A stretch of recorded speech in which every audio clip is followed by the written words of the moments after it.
friends and enemies. My apologies for the delay, some technical difficulties tonight, but we made it. We're here live, CBP. Tonight, our guest, the first timer on the podcast, Kerry Lutz. Kerry is the man behind the Financial Survival Network. I am sure that you have either heard of him or heard of some of his guests. He's talked to a lot of people that we've had on the show, as well as some people we'd like to have on, guys like Andy Schechtman, Martin Armstrong. Kerry is a lawyer, entrepreneur, techie, and dare I say Bitcoiner? Maybe. We'll find out. But first, let's start with the sponsors. Easy DNS. You guys know Mark, Jeff DeVick, and the team, your friendly neighborhood registrar. We use them for our website.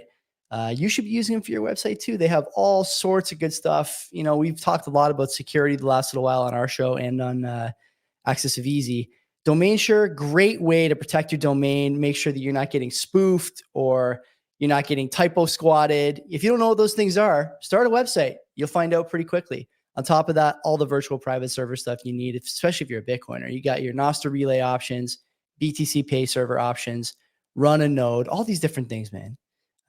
Mark and the guys can help you out over there. CBP Media is the code, 50% off your first round of buys.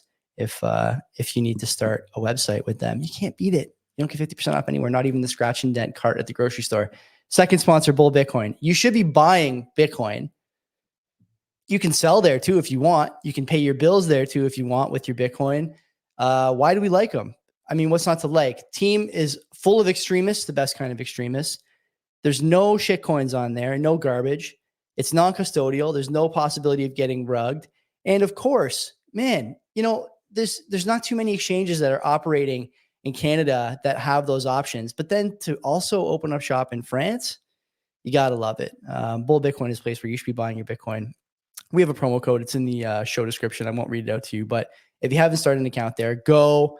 You get some money when you sign up, which is great. You can't beat that.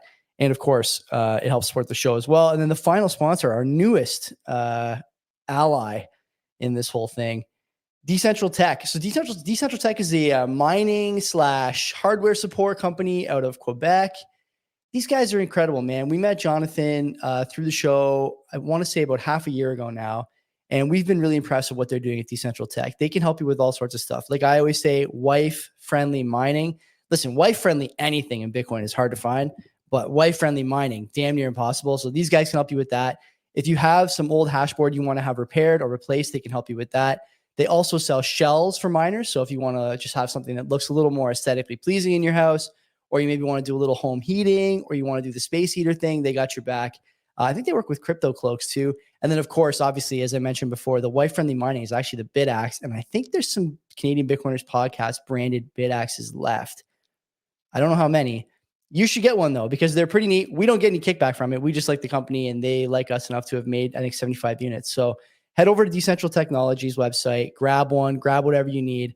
If you're looking to get into mining, this is the place to do it. I'm bringing on Kerry. Kerry, an early candidate for best green screen background? Maybe. We don't get too many green screen backgrounds on this show. Most of the time, it's just people's offices.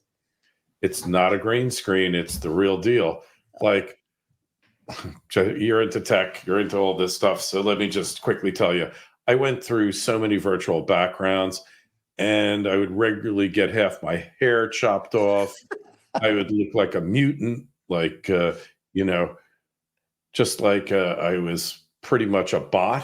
So I said, to hell with this. I'm into finance. I found a pic I liked.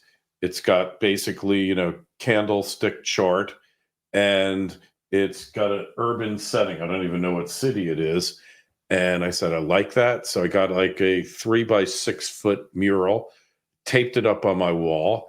And now I don't worry about it. I'm getting a little tired of it. You know what? I'll spend $100. I'll get another one of girls with bikinis on the beach if I feel like it. Whatever mood I'm in, I'll just get a new mural for it. Kerry, if Bitcoin gets to 100 grand, you might not need the mural for the girls in bikinis, buddy. You may just be able to have some steady, regulars back there dancing. I don't know. Well, it's never exactly been a problem of mine, but just in case when Bitcoin gets to 100K, I will probably take you up on that. Yeah, sure. Okay. So tell people, if they don't know who you are, a bit about yourself. I have the usual kind of like notes here, but I get the feeling I'm not going to need them. The Financial Survival Network is a website that I only really found out about probably 8 months ago ish.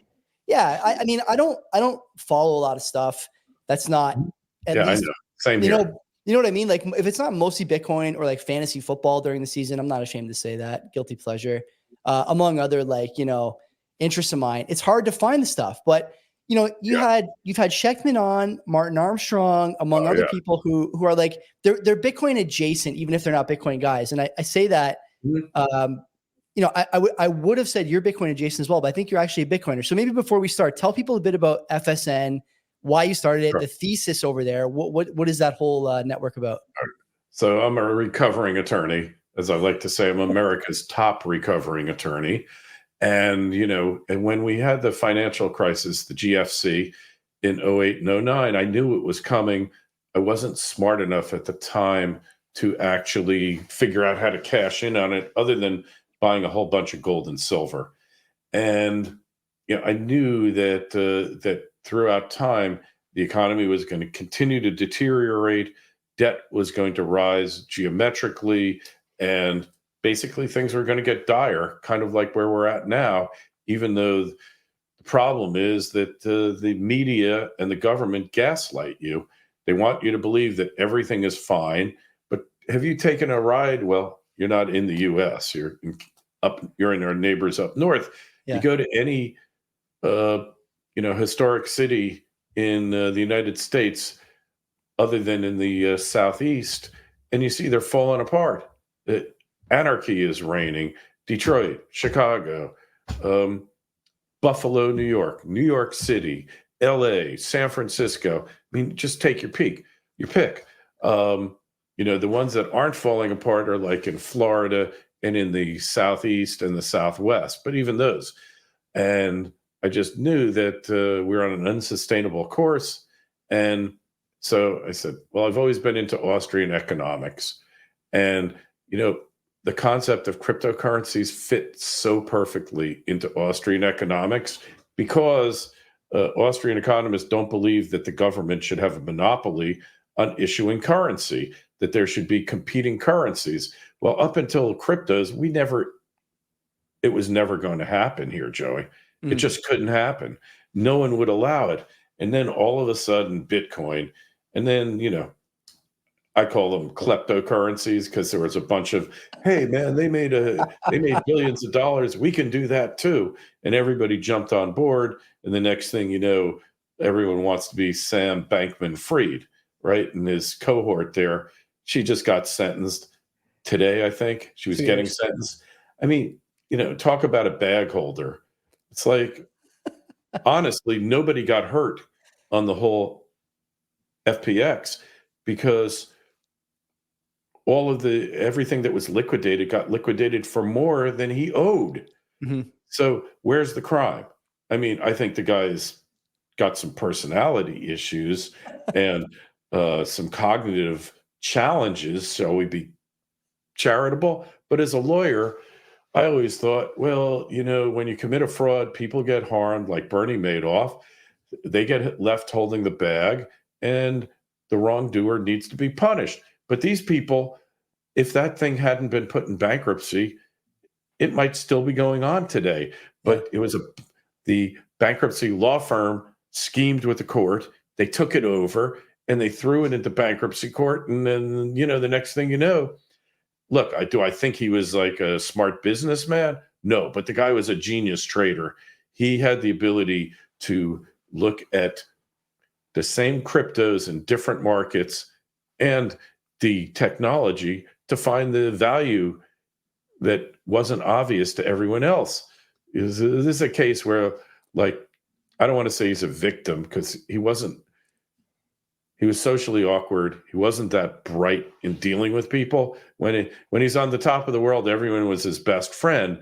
Then things get a little tough. But if no one gets hurt and there's lots of money, and then the bankruptcy lawyers, I'm a lawyer, man, I can tell you this, they clean up, make hundreds of millions of dollars, and the whole infrastructure of bankruptcy, trustees, conservators, all of these different interests clean up.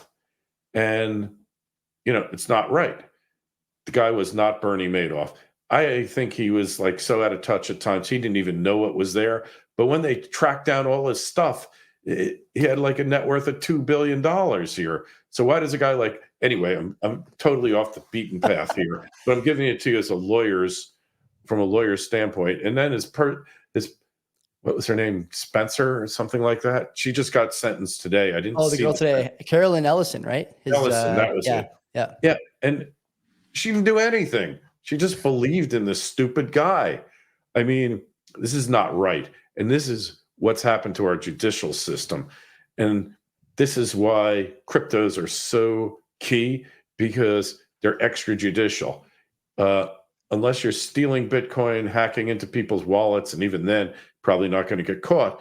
But otherwise, you don't need the government to protect you. You don't need them to set the price. Hey, well, you're gouging. Can you imagine? Oh, well, they're gouging in the supermarkets. They're price gauging in the supermarkets. Well, gee, they're really price gouging on Bitcoin because it's worth nothing. So it's going for 63,000. We got to crack down on them, Joey. They're stealing money from the unsuspecting public, right? Do we need them to do that? No. No, obviously not. Do you think, do you want to pull on this thread a bit with the extrajudicial money and the way that the American judiciary specifically has been weaponized against, against a lot of political interests. Yeah, against the public, right? And like I think about the Silvergate thing a lot and Operation Choke Point a lot, and stuff that is that a thing that's actually going on in your mind? It sounds like you probably have an opinion on that you don't mind sharing. Hey, like I grew up in the '60s, and it was the best time to grow up, and my life has been great. How your life is going to be, and my kids, you're probably about the same age as my kids. I stopped worrying about it because you know what? You're not going to listen to me anyway. It's not my problem. So you'll have to deal with it, just like we dealt with things. But the judicial system is corrupt to its core. All right. It was supposed to be purpose, like under libertarianism, which I am a libertarian, even though I haven't always gotten to act like one. It's like the first thing, the responsibility of the government, protect the free market, means get rid of fraudsters. Mm-hmm. Number two is settle disputes among its inhabitants peaceably, right? Number three is protect from enemies within and without. And there's a couple of other core functions in there. Nowhere does it say that we need to pay for your retirement, your health care, and your food. All right. It's not in the Constitution. It's nowhere.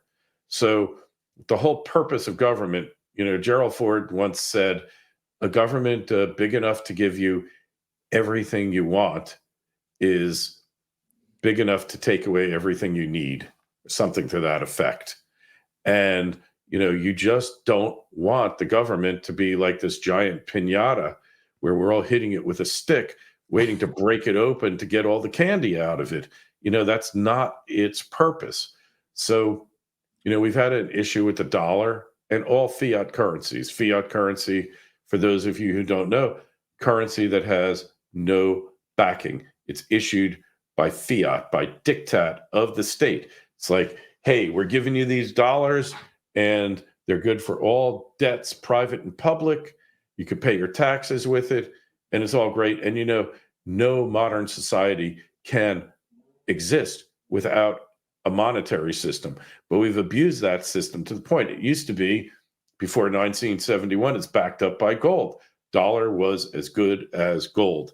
Well, we had the Vietnam War. We printed like crazy for what the policy was called guns and butter. Then what happens? We have massive inflation. Then they take us off the gold standard. And that was the final limitation on the government's ability to print money.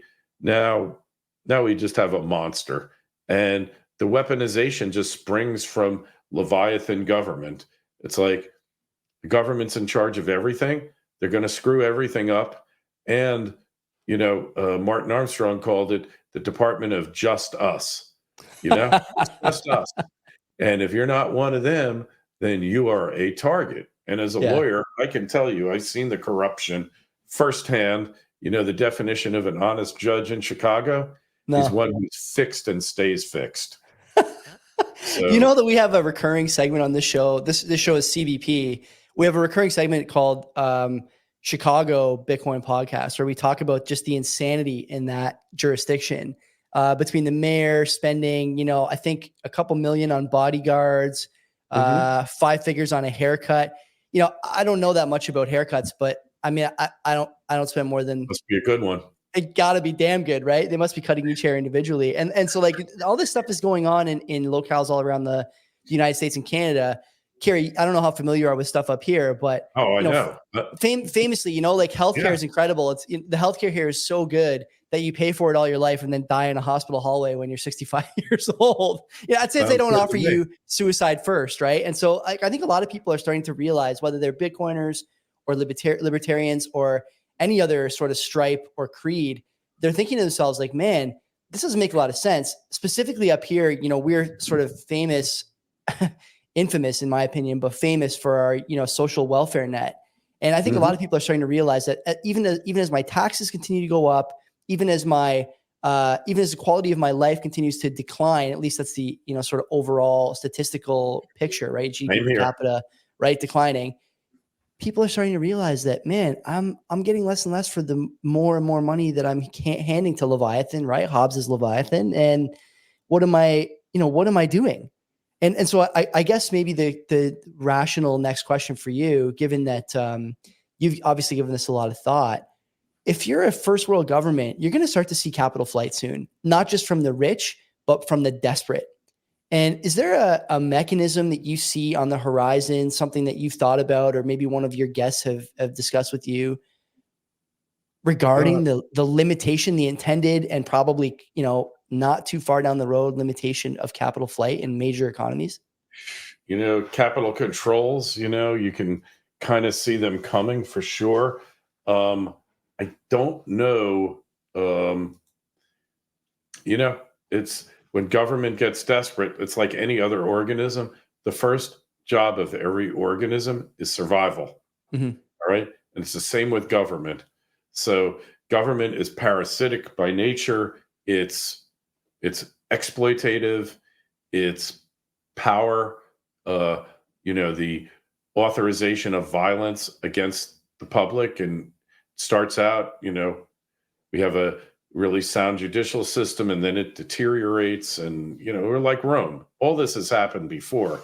Mark Twain said history doesn't repeat, it rhymes. It's rhyming with like Rome, and all civilizations eventually collapse. And I'd like to think that we maybe could rescue it, but it's not like any one person can save it. If they're eating cats and dogs in Ohio, in Springfield, Ohio, that's a story I know to be true, because when I was a lawyer, I had a Haitian guy come to me, and his girlfriend, his wife, she went to some Santeria ceremony to banish the spirits from her body, and there's a priestess there and a priest, and they got these candles around her, and they're pouring oil on her. All right.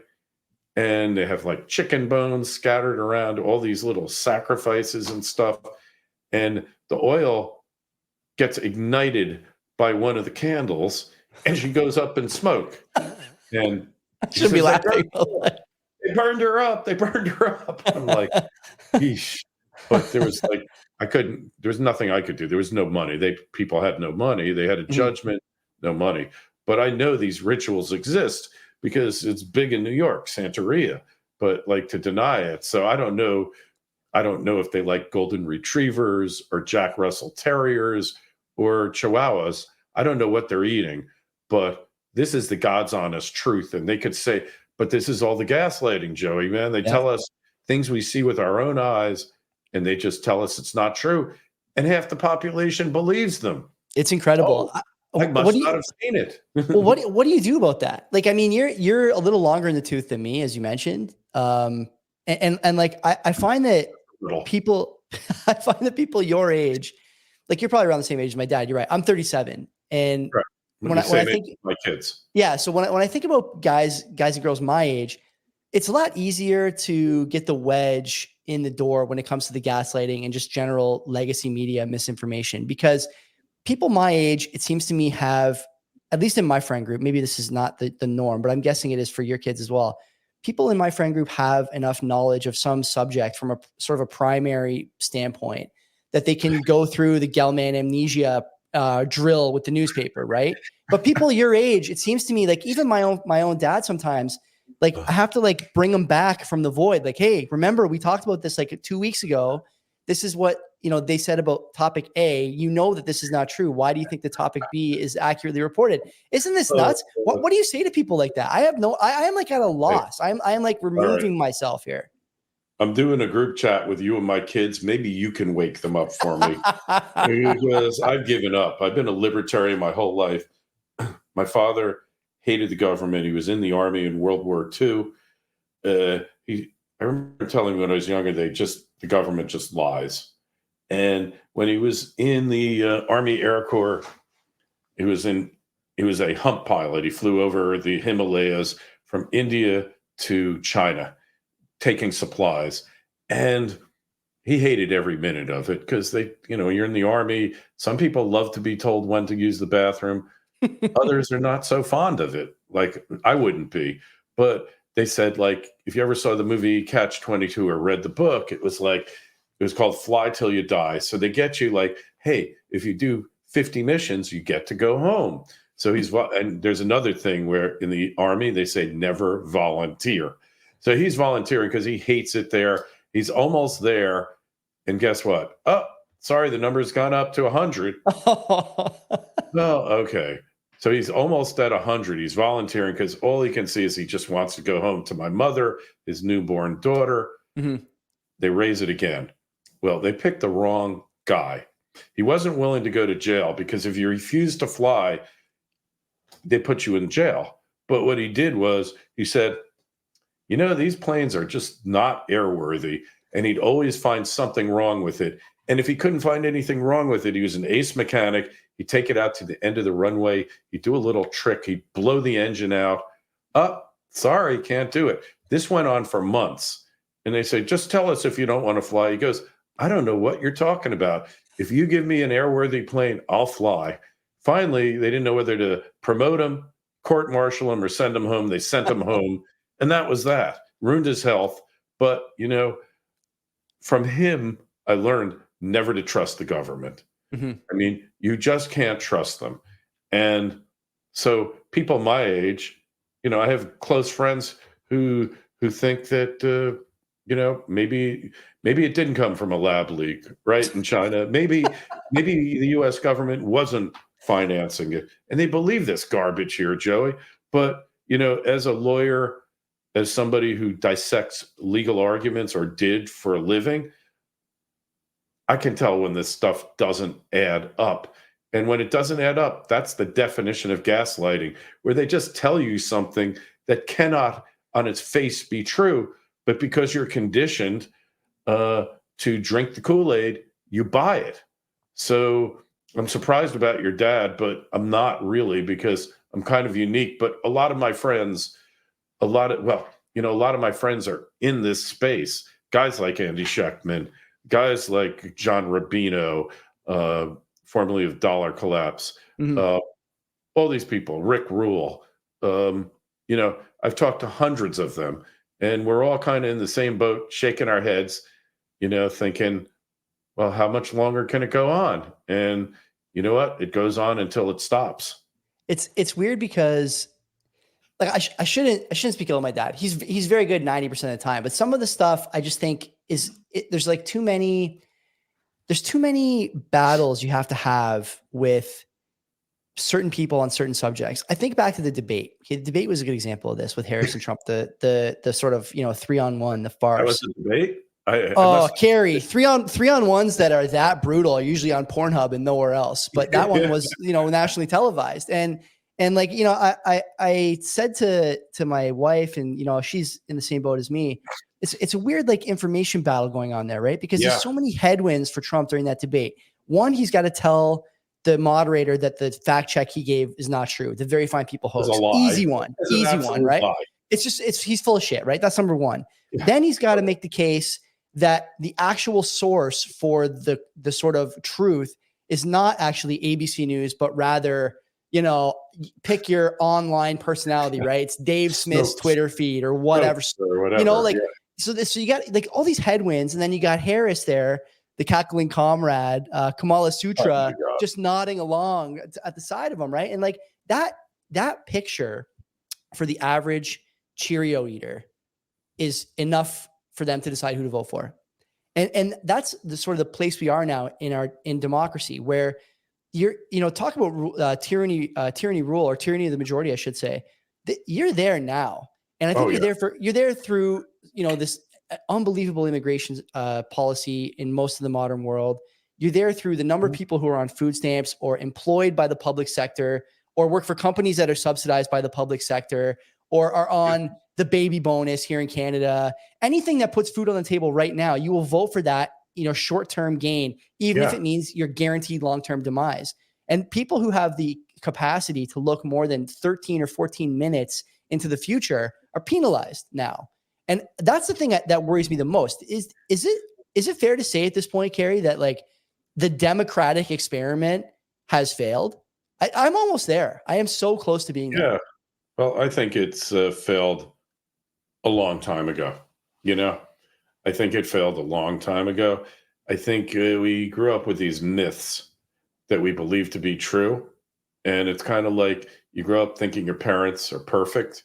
And then one day you see something that says, wait, they're not perfect. What happened? I thought they were perfect. And then that, it's kind of like when you learn there's no Santa Claus, right? Usually you're 5 years old and you find out about it and it's a real bummer.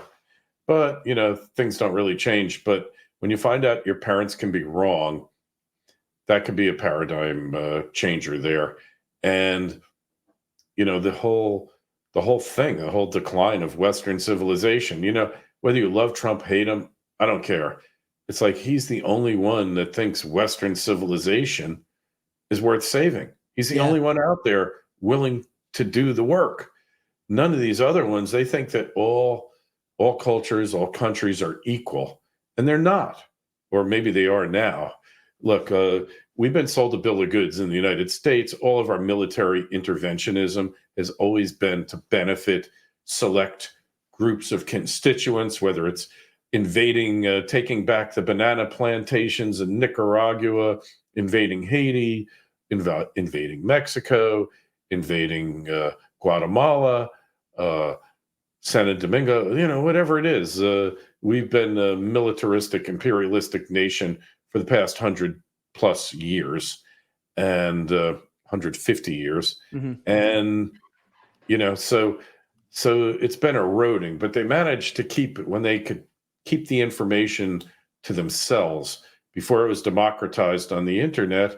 They could get people to buy into this. Now, I will say people, the more educated you are, the more you want to be lied to. It's like, it's just the way it is. These people, like, they think they're so smart, but I would give it to the people like in Pennsylvania that work in a gas station or in a steel mill or in a factory to have more common sense than most of the people that I know. It's alarming. It's alarming in one way, but isn't it like also fair to say that, I think a lot of people get upset with this sort of state of affairs in American elections, between the Electoral College, the popular vote, the way that the swing states are basically the only jurisdictions that really matter, and everything else is either perma red or perma blue. I would rather my government be decided by the level-headed blue collar guy who really feels the ups and downs of economic gyrations, really feels the ups and downs of, policies that are not really considered to be important by the Washington elite. These are policies that are not just boutique. They're not emissions taxes. They're not, minority group, poetry meetups or whatever, right? Whatever the Washington elite are up to. But this is what you see all the time. And one of the things I tell people in my life is you have to ask yourself if the things that you think are important would be important to you if you lost your job. Like what, if you were in survival mode, what would you think is important? And I hate to say it, but it seems to me like the swing states, it's just a lot of people that are in or close to survival mode. And when you're in that mode, you actually realize what's important for you and for your country. Yeah, I think Michael Moore really summed it up well. Like these guys have lost everything. The factory's been closed down. They had great jobs. They had, a house. They had kids. Now they're divorced. They're on Medicare. The quality of life has gone to hell, and they have the chance to put it to the man. And they did it in 16. They didn't do it in 20. But it sure looks like they're ready to do it now, Joey. So I don't know what's going to happen. But like I say, there has to be a mass awakening of consciousness. And to some extent, like Bitcoin is kind of the culmination of that, because it doesn't have any physical existence. It's just up there in the cloud somewhere.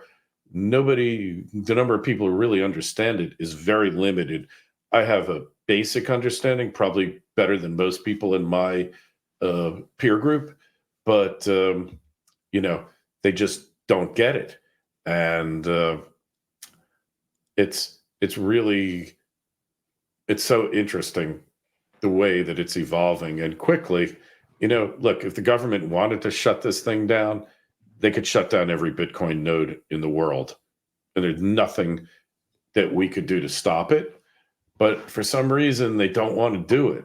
And it just makes me wonder, is it really a CIA experiment that they did? Is that really what this is about? I don't know. But they're going along with it a little too well. And, they like to manipulate and control things. I mean, that's their bread and butter. So what are they getting out of it? That's what I don't know. Let me ask you. You're a metals guy first, right? And oh, sure. I think like when I look at the metals guys that became Bitcoin guys, the list is very short. It's like really, really short. It's like, Frank Holmes, who runs Hive and does the Jets ETF. Sure. It's know like, well. it's Personal like, he's been on the show a few times. It's Chris Irons, QTR. Sure. Who's on the show. And like, is that it? Like, that's the list. How did you manage to come from the metals world and into Bitcoin without abandoning, the metals that sort of have treated you so well and I think are still a decent place to park money, honestly. Like, I make the joke all the time. No matter how much I like Bitcoin, I'm Italian. You show me a gold chain or a wheelbarrow full of cement, I'm in, man. I'm in no matter what. And so how do you square those two things? What are we getting wrong that we can't get more metals guys over here? It's just because I don't want to say they don't understand it. I think they do. I think it's a comfort level. It's like when you have some silver in your hands, like some coins, and you jiggle them around and they make a certain noise, you have the silver bullet here, it gives you a certain comfort. And look, I've been in computers since the beginning. I've been in tech since the 70s, since the first PCs rolled out. So for me, I've always stayed up on it, always stayed current. And so it's an easier hill for me to climb than for them. I mean, to some extent, I missed out on all the run-ups of Bitcoin, but I don't even care about that because I did find in other stuff, I'd be worth probably, 9 figures right now when I went into it. Just with $5,000, I'd be worth 9 figures. When I first had the opportunity at $7 a Bitcoin to buy it, but I don't have regrets. I mean, I would.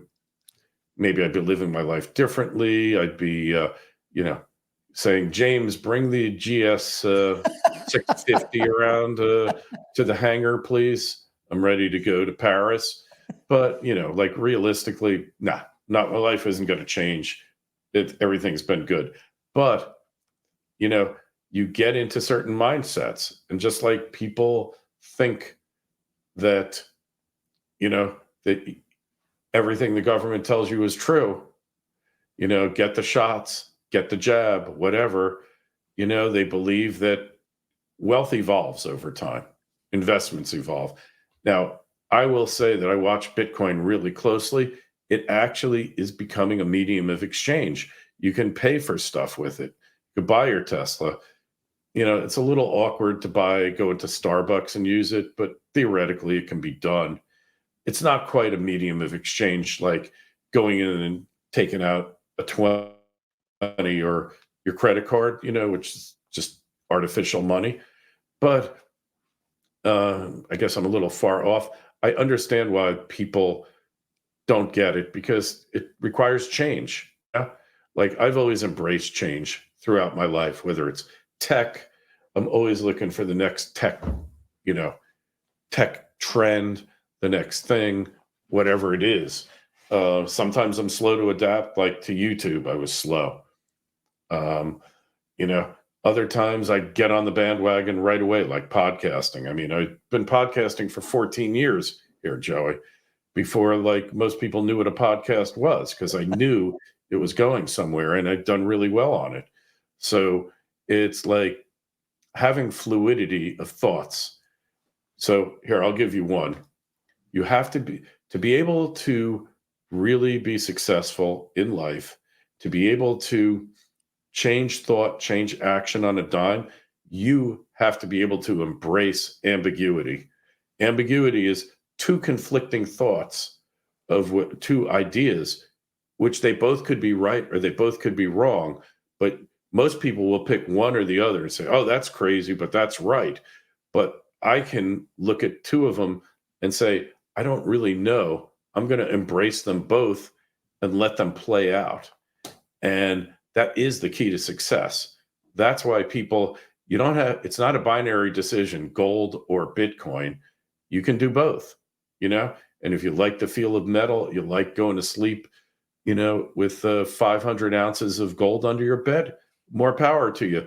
And if you like having, a few hundred Bitcoin in your, now a guy I talked to today, you could do Bitcoin IRAs. Yeah. It's like, what's better than that? And you don't even have to like go through the machinations of a self-directed IRA to do it now. You can get custody.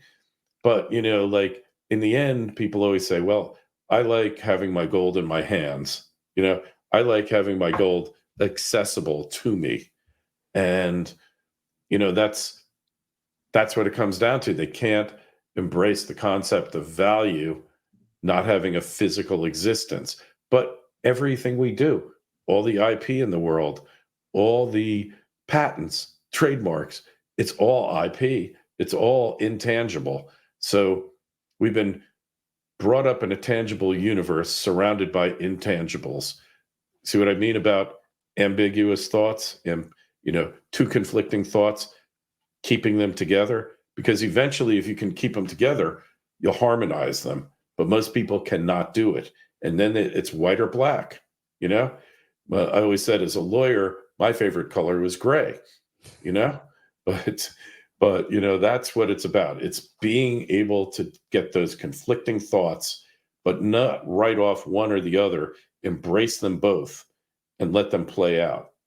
Before we go, talk to me about the election coming up. Canada is watching this very closely. I don't want to talk about the candidates necessarily, but you guys, it looks to me, are on the brink of a civil war. Like, you got people who have never hated each other and never misunderstood each other more than right now. And it's like a clean, what is it? 48, 52, 55, 45 split. Now that's in, head count. It's not necessarily in ammunition, or earning power, but the right has the guns. The left, they've been trying to take them away for 60 years since I'm a kid. So the right has the guns. But, basically Martin Armstrong says neither side is going to accept the election. I'm not buying it because, and my friend Nick Santiago, used to have a site, inthemoneystocks.com, master trader. He says it's all just a show. I'm not convinced of that. I think that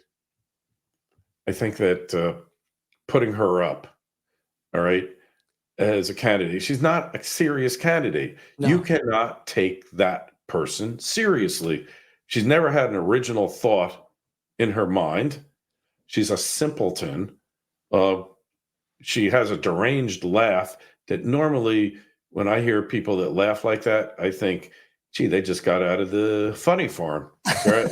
Or they should be in a mental hospital. That laugh is insane. And, she might have, and I'm not like saying that I think Trump is the answer. I don't believe it. I know him. I did legal work for him. I mean, I had fun times with the guy.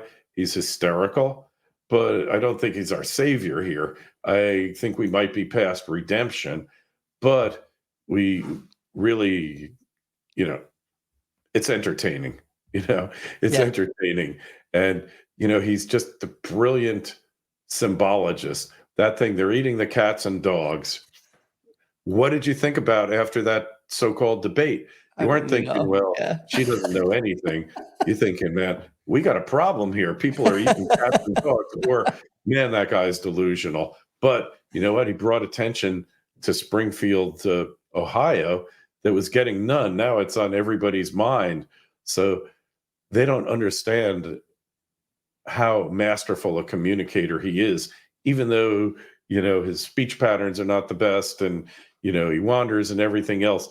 Man, when he unloads and, they don't even know what to do. And the media, it just goes through them because most of the people said he lost the debate.